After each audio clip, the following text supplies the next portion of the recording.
Indian supreme കോടതിയുടെ ശക്തമായ ഒരു വിധി വാടകക്കാർക്ക് വസ്തുവിന്റെ ഉടമസ്ഥാവകാശം നേടാൻ കഴിയില്ല എന്ന തത്വം അടിവരയിടുന്നുണ്ട്.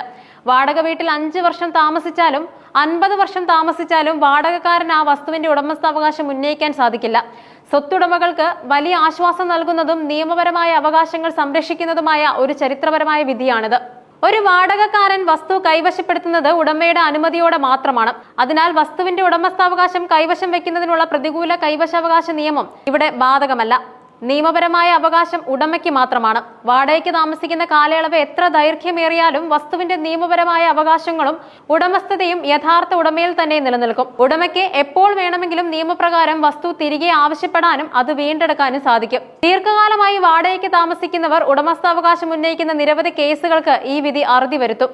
ഇന്ത്യയിൽ ഉടനീളമുള്ള വസ്തു ഉടമകൾക്ക് തങ്ങളുടെ അവകാശങ്ങൾ സംരക്ഷിക്കുന്നതിനുള്ള ശക്തമായ ഒരു നീതിയുക്തമായ നടപടിയാണിത്. ഇന്ത്യൻ സുപ്രീം കോടതിയുടെ